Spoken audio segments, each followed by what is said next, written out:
spent a lifetime in a game built on precision and trust. And when my father needed a solution for his aging roof, he trusted Roof Savers. Their patent-pending Renew It 17 technology, improved flexibility, locked-in protective granules, and amazingly gave an additional 17 years back to his roof with just one application, without the cost and headache of a full replacement, and comes with a 17-year transferable warranty. In today's world, the cost of a roof replacement is just too expensive. But homeowners across America have been saving thousands with a smarter option, thanks to Roof Savers and their patent-pending Renew It 17 roof preservation technology. Instead of spending tens of thousands on a full roof replacement, Renew It 17 will extend the life of your roof by 17 years with a single application. Listen to our national spokesperson, Larry Mize, who captured one of golf's most prestigious major titles. Renew It 17 is engineered with micro-craze VR, rock-lock polymer protection, and UV shielding technology, the most advanced roof preservation system available today. This is the greatest invention going forward to save your home, your house, your roof. You're not doing anything to environment. You're not throwing shingles in the trash cans. And the insurance companies all over ought to be very excited about this product. And that's why I'm proud to stand with a champion like Roof Savers. They saved my father's roof. Why not let them save your roof too? America's #1 choice for roof preservation is Roof Savers. Save your roof, save your money. You've been in a car wreck. You're injured, your car's totaled, you're stressed out, and you don't know what to do. You feel like your life is turning upside down. Let's get your life turned back around. The Live 5 for 6 Skyview Network, sponsored by Terry Lambert Hyundai.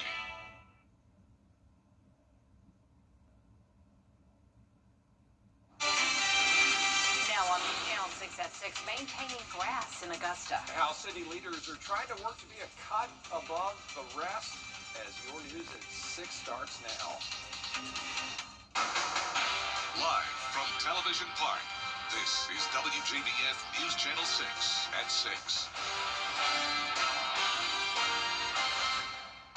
Good evening, everybody. I'm Brad Means. And I'm Jenny Montgomery. Thank you for joining us. Coverage you can count on begins with the arrest of a barricaded suspect in Augusta.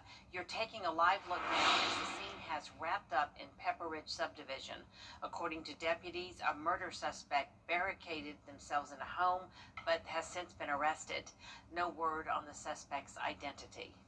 Coverage you can count on continuing now with a road closure that's already impacting traffic for many Augustans. Work crews now starting construction on Wrightsboro Road by Daniel Field Airport and Daniel Village Shopping Center. Graham Lee joining us live now from that area to tell us what drivers can expect. Graham? Well, Brad, Jenny, I'll tell you what, starting right now today at Wrightsboro Road, it's going to be closed between Damascus Road and Highland Avenue. That way it allow work crews with the city to work on the road. I'm standing outside one of the detours that drivers will have to take for the next several days. We got some information from the Traffic Engineering Division about this project, and they say they're doing the construction to install pipe casing for a new water system that will go by the patch. Weather permitting, they are expecting the construction to take at least 2 weeks to complete. Detours are available on Damascus Road and Highland Avenue, but if you need to access the shopping center, you can also use Central Avenue if you're coming from Walton Way. Now, we caught up with customers going to the Food Lion at the Daniel Village Shopping Center, and they say it's a project that's well overdue. Yes, it needs really bad. That need to be their next best road they fix. It's really bad on my car. Yes, it impacts your tires. Yeah. A lot of potholes. Yes, lots. Especially going by that hospital down there, the VA, and going on down further where the nursery is on the side. Oh, it's just bad down there. Yeah. So traffic engineers say that this is part of the long-term project that will really make the Wrightsboro Road a lot more improved. The city is starting the process of getting that pavement smoother, and soon they'll be installing more lights to improve visibility for drivers. Live at Augusta, Graham Lee, WJBF News Channel 6. Augusta leaders want to step up the game this year when it comes to cutting grass. But who's best to do the job? George Escala has the story. It's a complaint waiting to happen. Taxpayers think grass cutting should be a priority. Yes, I think it is. It makes Augusta look beautiful by keeping the grass cut and edged and all that. During grass growing season, Augusta gets bombarded with complaints. But the city is budgeting $750,000 this year for vegetation maintenance. I want our city to look beautiful. I want it to look maintained, and I want to look for points of efficiency. Right now, 5 different departments have the equipment and people cutting grass. And some say the cutting should be under one new roof. It would be easier for us just to have one department, crew in one department to take care of it all. That makes sense. But others say what makes sense is to put vegetation maintenance under one of the departments already cutting grass. If you create a whole new department, you got to have a building, you got to have a warehouse, you got to have the employees, you got to have the secretary, you're going to have a director. That's a lot of money. That's one of the reasons why I want to place it under an existing department, because that would allow the funds that are already allocated to go farther. Is Augusta really the Garden City anymore? Well, it can be the Garden City. Let's develop one department and show the folks here that, yes, we're going to make it look good. City leaders know they want to cut grass, but don't know yet the best way to do it. In Augusta, George Escala, WJBF, News Channel 6.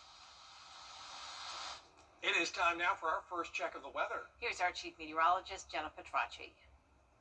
Well, we had a few light showers today, along with mostly cloudy skies, and you can tell it is still cloudy out there as we start out with a look at our Terry Lambert Hyundai Skyview cam over at SRP Park.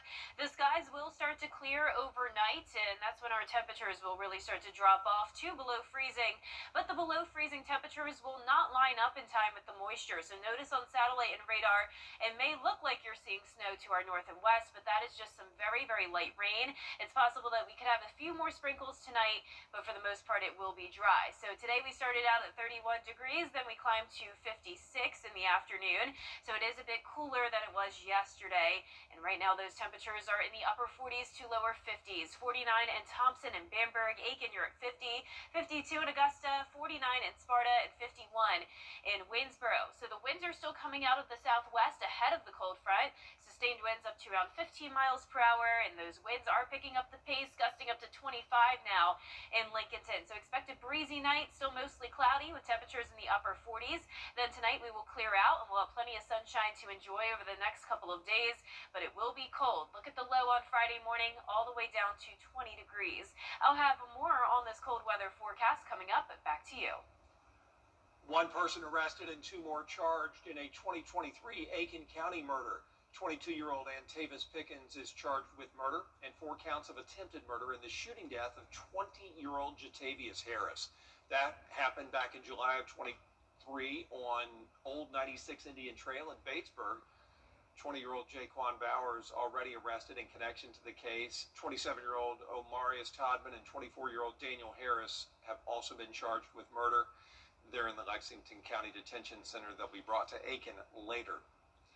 Former South Carolina State Representative R.J. May has been sentenced to 17 and a half years. Carolina's health department says the state has the largest active measles outbreak in the country. Taylor Farmer has that. Health experts say hundreds of measles cases have been confirmed in South Carolina, and officials say the spread is centered here in Spartanburg County. According to the South Carolina Department of Public Health, the measles outbreak began late last year and has rapidly grown. On Tuesday alone, 124 new cases were confirmed, bringing the statewide total to more than 400. DPH says measles is one of the most contagious viruses in the world, spreading most easily among unvaccinated individuals. Health officials say some people may not realize they're infected and continue going out in public, leading to multiple exposures across the upstate. Doctors say most cases are among children ages 5 to 17, an age group with some of the lowest vaccination rates. Officials point to schools as a major driver of the outbreak. Health officials say breakthrough cases are possible, but far less likely in vaccinated individuals, while doctors warn measles can cause serious complications, including pneumonia and long-term immune damage. It is going to continue to spread very quickly through populations that are heavily unvaccinated because it's just so contagious. State leaders are highlighting Georgia's legislative priorities at the annual Eggs and Issues Breakfast in Atlanta. Governor Brian Kemp says he wants to reduce or eliminate state income tax and make housing more affordable. Augusta Mayor Garnett Johnson says he hopes lawmakers focus on roads, bridges, and infrastructure. Augusta is Georgia's second oldest city. We have very old and dated infrastructure. Having the ability to make upgrades, whether it be resurfacing projects or whether it be critical infrastructure to drainage issues, is so important that we seek help not only from our state partners through Governor Kemp, but also at the federal level to make sure that we're able to make those necessary repairs and updates to that aged infrastructure. Governor Kemp will outline his full budget priorities on Thursday in his annual State of the State address. The City of Augusta's day at the state capitol is February 2nd. Aiken County tightening enforcement on unsafe homes and nuisance properties. They're doing it with new ordinances. They outline how complaints are handled from inspection to hearings, and they set clear steps for repairs or demolition with the chance for property owners to appeal. And people are complaining about it. They're tired of being in a county where they're just overlooked and they don't have the same services as if they lived in a municipality. It cleaned up. How are we going to attract new businesses and growth to our area if we don't clean up what we currently have? An unfit dwelling, for instance, is considered a nuisance. The penalty up to $500 or 30 days in jail. That's a misdemeanor. Leaders say they'll evaluate these new rules and adjust things if they need to, but the changes do take effect immediately. Coming up, selling AI chips to China. Why some lawmakers are concerned about trade next. News Nation Tonight. Businessman. Chief Meteorologist Jennifer Tracci is back with us. Well, it is already pretty chilly out there, and it will only get colder, especially as we get towards Friday, 20 degrees in the morning. And then on Sunday, we will be tracking the possibility of a winter mix. I'll have the latest when we return. You've been in an accident, and you're thinking, It's the January clearance event at Weinberger's. Everything must go. Top quality brands, accessories, and more. tons of in-stock merchandise ready for immediate delivery. Can you really get all this at prices better than the internet? Yes, you can. When it comes to law firms, there is such a thing as too big and too small. When you've been injured, you need me, Chris Hudson. At my law firm, we'll treat you like family and make sure you're taken care of. Call me, Chris Hudson. You can't always choose the weather, but you can choose your weather app. Go with the most accurate and most trusted, the Live 5 for 6 mobile app. Download it today. Now, your most accurate forecast with WJBF Live 5 for 6. Welcome back. We have a pretty cool view here on our Terry Lambert Hyundai Skyview cam over at Augusta Regional Airport. You can see a little bit of clearing, but overall those clouds are lingering as a cold front is pushing through. That's bringing us breezy winds out of the southwest, only sustained up to 7 now in Augusta, but those winds are gusting up to around 25 miles per hour across the CSRA. We're at 52 degrees, dew points in the lower 40s, and temperatures are now starting to fall into the upper 40s, but we are still well above freezing all across the southeast, and that is a key factor in the forecast, because imagine if it was freezing right now, all of this rain would be winter weather. And I know it may look like it considering it's that blue shade, but that just means very, very light rain. So tonight we are not expecting winter weather, just a few stray light showers, but once the moisture exits the region, we will have that colder air settle in. Skies will clear tomorrow morning, and we will get down to around 29 degrees, and with those winds coming in out of the northwest, it'll be feeling more so like the low 20s. Expect gusty winds over the next several days, especially on Friday, up to around 35 miles per hour, and that's going to make this cold air feel even colder. We are dropping to the 20-degree mark on Friday morning, which will be a hard freeze, so remember to protect the 4 Ps, including the pipes, because whenever we hit 20 degrees, that's when the pipes have a higher chance of freezing. But I know what the main question is It's will we see snow, and our best chance of that will be on Sunday, and it is becoming more and more likely today as our models are showing a coastal low develop. Now the question is, will this low actually form, and if it does, the exact location of it will determine the impacts we see. So here's our latest futurecast tonight at 8 p.m. You can see that rain really breaking apart, so by the time we get to tomorrow morning, we are clear with that northwest breeze coming in. It's going to be sunny and dry on Friday as well with that very cold air in place. Then a little bit warmer on Saturday. We'll have a south wind again, a bit more cloud cover, a stray light rain shower possible. And then notice this cold front that's approaching us could potentially spin up that area of low pressure. This is still a changing forecast, and we'll start to have more certainty tomorrow. But our models are showing that widespread snow moving into the southeast on Sunday morning, impacting the CSRA even into Sunday afternoon. And that's because this low is pretty close to the South Carolina coastline. If this were to change and move further out to sea, then it would be our southeastern counties more likely to see those impacts. But we will continue to keep you updated on that. The main takeaway is that Friday morning will be very cold with that hard freeze and harsh wind chill. And then Sunday will be the day to watch for that chance of winter weather. Now here's your 10-day forecast. It's staying pretty cold with high temperatures only in the 40s for several days ahead, lows in the 20s, and then next week we will start to warm back up, and we'll be right back. Kroger always gives you more ways. The Scholar Athlete Awards are brought to you by Jefferson Energy Cooperative, Revamp of Augusta, McDonald's, and WJBF News Channel 6.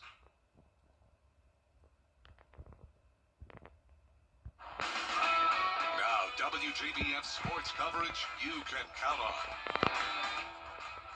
Well, I am here at Christenberry Fieldhouse. It is currently halftime right now. AU leading USC Aiken 32-16. I've got the Josie band right now playing behind me. We've also got some fans with rally towels. This is the main giveaway here, and the first 300 students also get a free t-shirt. The Jags looking to redeem themselves on the court this year as the Pacers swept the series last season. The Jags lead the overall series 54-33. With Augusta point guard Kendon Homer believes that this atmosphere here behind me can have a major impact in tonight's outcome and can help fuel them for the rest of conference play. It's a huge advantage. Our coach prides us on being in the gym every day, so these rims should be our best friends. And just having the support of friends and family from locally, the energy in the gym kind of fuels us as a team. So that's why we kind of pride ourselves on trying to be loud when we come into practice. So having everyone else supporting us behind that will ultimately just make us that much better. Now tip-off for the men set for 7:30 p.m. The women are going to be starting their second half here shortly. Now it's also time to honor our Scholar Athlete of the Week. That is Jack Rhodes from Aquinas High School. He's a standout football player, played both wide receiver and quarterback throughout his career at Aquinas. The senior compiled more than 5,000 yards, 67 touchdowns in his 4 years on the team. Let me take his talents to play at the ACC at the University of Virginia. And academically, he has over a 4.0 GPA. He takes 8 AP courses, volunteers his time with the Boys and Girls Club. Also, he coaches U15 football. The school's pretty challenging. They push you to your limits, and to be recognized for something academically is nice. It's been kind of fun getting to see every part of the game, just trying to do whatever I can to help our team win. He stays motivated with that, but then you throw in some tough classes, big rigor. But he rises to the occasion and he does well. Since he was a kid, he's always been all in on anything he does. He would be in the backyard till dark, whether he's playing, by himself or throwing with me or a neighbor, and he's always 100% what he's doing. We get a lot of kids nowadays that know the game as well as he does. I'm grilling my 5-year-old every night, so he's like Jack. Jack knows every position. You don't have to sit there and draw everything for him. He can speak football with you. Not many kids can do that. He's just the ultimate team player. Congratulations, Jack, on behalf of And congratulations again to Jack on his Scholar Athlete Award. That's it for sports. We'll be right back. It's the last call for clearance at Boy. Long live the lazy. That is our report for now. Thanks for watching. We're back at 7 after World News Tonight. And then we'll see you again at 11. Have a great evening.